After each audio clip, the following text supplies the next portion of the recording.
his family home somehow got caught on fire, and it was in the middle of burning down. Ted's brother went up to him and tried to wake him up and get him out of bed and get him out of the house. Like, hey, the house is on fire. We gotta go, Ted. Come on. Ted instead looked at his brother and was like, nah, I'm good. I need to sleep. I need my rest for work the next day. Ted actually said that. He said, I'm not getting up. I don't give a shit if this house is on fire. I need my sleep.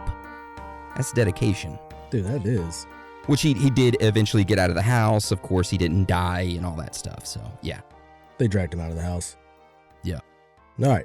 So let's talk about our next Yuba County 5 member, which is 29-year-old Bill Sterling. Now, Bill was very religious and was known to make visits to mental hospitals where he would read the Bible and other religious texts to various people there. He would also spend a lot of his time in the library because he loved to not only read, but also research about mentally handicapped people. Now, something else that is worth mentioning is that Bill and Ted were pretty good friends. I mean, not as good of friends as Ted and Jackie. However, Bill and Ted had known one another for the past 8 years, and like we talked about earlier, Ted would always call Bill and read funny stuff off to him. So yeah, they were pretty good friends. All right. So Bill had a job working at Sun Sweet Growers, which was a dried fruit company. However, Bill was eventually fired from there because he was unable to learn how to use the new dishwashing equipment. Bill did eventually get a new job washing dishes at an Air Force base until his mother made him quit that job because she found out that the men there at the Air Force base would get Bill drunk and then steal his money. Damn. God damn, man. Why they gotta be such dicks? Why couldn't they just got him drunk, you know? Took Bill out on the town, had a good night. But no, got him drunk and steal his money. Damn. So messed up. Yeah. All right. So let's talk about the next person, which is Bill's best friend. His name was Jack Doc Madruga. So Jack was 30 years old and served in the Army during the Vietnam War in 1968, which he was later discharged from the Army. Now, Jack worked at the same dried fruit company, Sun Sweet Growers, that Bill did also. He was also a dishwasher as well, and he was the one who actually got Bill hired there as a dishwasher. Until he was fired, of course, for not learning how to use the new dishwasher, which some of those things are iffy. I don't even know how to use mine. I just hand wash everything. I would have been fired. Yeah, I'd rather you hand wash than use a dishwasher, to be honest. Yeah. All right. So according to Jack's mother, he was never diagnosed with having a mental disability, but people generally thought of Jack as being, and I quote, slow. Now, even though they thought that of Jack, he was still actually able to manage his own finances perfectly fine. For an example, he managed his finances so his most prized possession, a 1969 Mercury Montego, I don't know. It's a Mercury car, okay? Whichever way you want to pronounce it, all right? And Jack, he loved that damn car, and he was super protective of it. He never allowed anyone to drive it other than himself. So those four guys, Jackie, Ted, Bill, and Jack, were considered the good guys of the group. But the final person of the Yuba County 5, Gary Mathias, wasn't considered to be a great person. Now, it is said that his bad decisions were all caused from when he was younger. Gary had been involved in an accident where he was riding along in a car, decided to open that car door while it was moving, and fell out of that bitch. Of course, Gary got a super bad head injury. Because of this, it actually made him blind for about 4 days. Now, his vision did return, but not fully. For the rest of his life, Gary had to wear thick Coke bottle glasses. His eyesight was so terrible, and without wearing these glasses, he would see double of everything. Damn, it sucks. Yeah, it does. Now, a quick side note. Even though Gary showed no signs of mental illness when he was younger, it is suspected that after this incident, it could have been a factor in him having a mental illness. Like him falling out of the car, hitting his head, that is what gave him a mental illness. Instead of him becoming like a savant in one area, you know how we talked about previously? How people like hit their heads and all of a sudden they can play the piano like perfectly? His was the opposite way. He hit his head and he just didn't make right decisions after that. Head injuries, man, they're dangerous. All right, so as we were saying, Gary was a little different from the four other guys. He did things differently and got in trouble. For example, in high school, Gary decided to partake in some drugs. Hell yeah. So on that day, Gary thought it would be fun to take some hallucinogenic drugs during school hours. Not hell yeah. You know what? Not cool. You do not take them during school hours at school. That's totally the wrong way to go about it.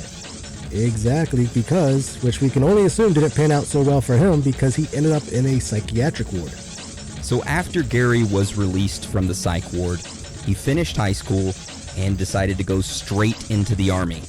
Now, while in the Army, Gary continued to use drugs and was eventually arrested for going AWOL, absent without leave, right? He just said, "I'm out this bitch, peace." Pretty much. They ended up catching up with him, boop, boop, and arrested him.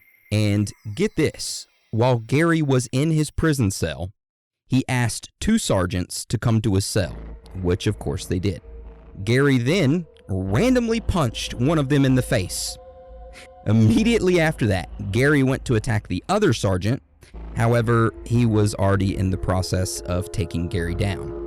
Eventually, Gary was subdued by the sergeants, and later on that day, when they finally got to question him on why he decided to do this, he said, and we quote, "I've been in the Army, and I don't like it. And I thought if I hit a cop, maybe they'll let me out." Well, the Army officially diagnosed Gary with paranoid schizophrenia. He was prescribed, I think, 2 to 3 different medicines to treat his schizophrenia. Shortly after that, the Army medically discharged him. Now, if you thought that Gary would, calm down after getting out of the Army, because he didn't like it anymore, well, I hate to say it, but you're wrong, because he doesn't calm down at all. He ends up going buck wild, okay? So get this. A little while after getting discharged from the Army, Gary ends up going over to his cousin's house, just visiting him, and they decided to sit down and watch some TV. And this was around, nighttime, all right? After watching TV for a little while, Gary then got up and was like, "Yo, cuz, I gotta take a shit." His cousin was like, "Well, go ahead, man, do you. Go take a shit, man, it's fine." So Gary goes into the bathroom. So after being in that bathroom for a long-ass time, Gary's cousin was like, "Damn, Gary, you're taking an awfully long dookie in that bathroom, man." Gary didn't say anything back. So his cousin decided to get up. He walked over to the bathroom door and knock on it to check on him. However, Gary didn't say anything through the door. So his cousin was like, "Damn, I wonder if Gary died from taking a dookie." So he opened up the door. Now, real quick, guys, we just want to give a warning for this part because it may trigger some listeners. So please proceed with caution. Yeah, we care about your mental health, all right? All right. So Gary's cousin opened the bathroom door and saw that no one was in the bathroom. It was empty. He was like, "Where the fuck is Gary?" Gary's cousin began walking through the house looking for him, and that is when his cousin found him in his bedroom, on the bed, straddling his wife. Now, his wife had taken some medicine earlier that night and was in a super deep sleep, so she had no idea what was happening. So as Gary was straddling over his cousin's wife's body, he decided to start fondling her breasts. And then he decided to try and pull her pants down. Of course, his cousin ran towards him, pulled him off of her, before anything else could have been done. The cops were then called and Gary was arrested. Gary ended up serving 9 months in jail. After he got out, he kept having more and more run-ins with the police. For example, he was arrested for being in multiple bar fights, attempted grand theft auto, and disturbing the peace. Now, another thing that he was arrested for is pretty crazy. So get this. One night, Gary decided to break into a random couple's home and started looking around. The police were called, and he was arrested.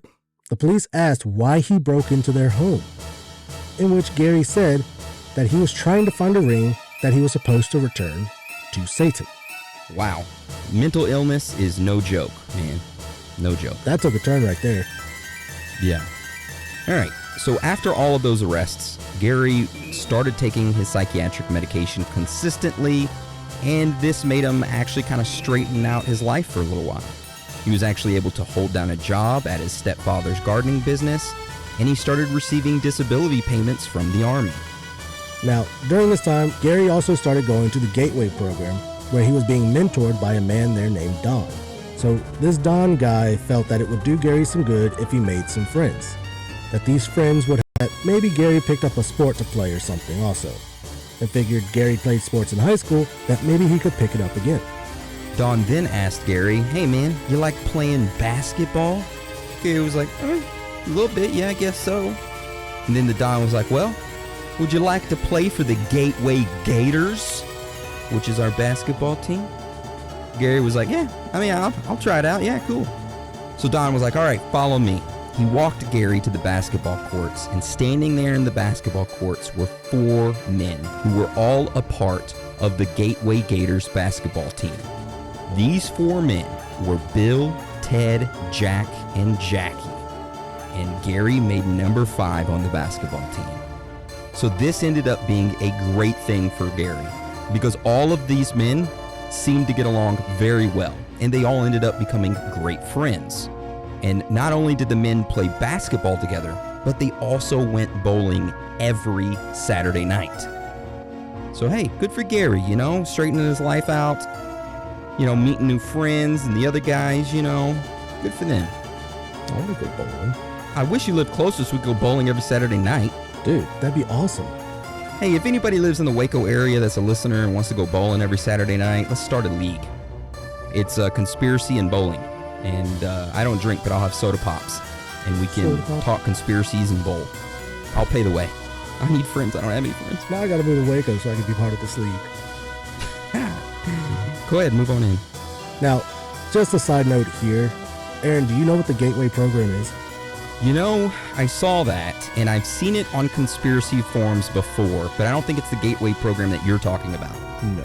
The Gateway program that I've seen on conspiracy forums is apparently there was a program in the early 90s that would go around to elementary schools and pull certain kids into a private room and ask them certain questions. They would hold up these cards and say, "Hey, what do you see?" And then they would put these devices on their ears and say, "Hey, what do you hear?" And there was a rumor that this program was actually being used by the United States military or government to try to identify highly intelligent or special kids that they could eventually recruit later on in life. But that's the Gateway program that I thought of immediately, which, by the way, you may not believe this, and listeners might not believe this, but I was pulled into one of those rooms on regular occasion in the 3rd and 4th grade and had to listen to those freaking sounds, and they were showing me flashcards, and that occurred for a few weeks, and then after that I never saw the person ever again. Dude, I had that happen. Really? Like when you started saying that, I was just like, I remember looking at flashcards in elementary school. Them asking me like, what's this look like? It was like those ones that you see like in mental hospitals and stuff.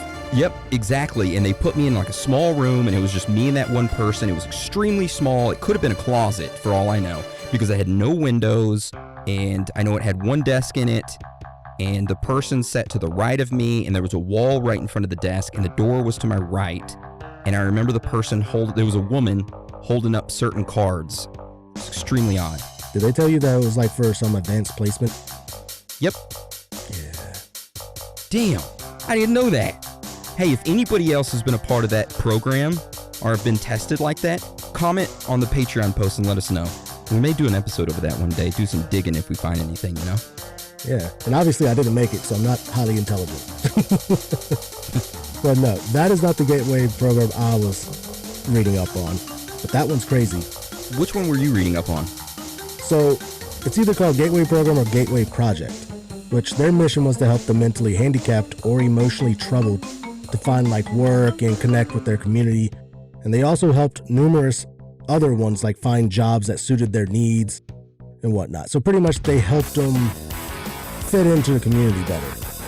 So it was kind of nice though. Okay, yeah, that does seem like it did some good.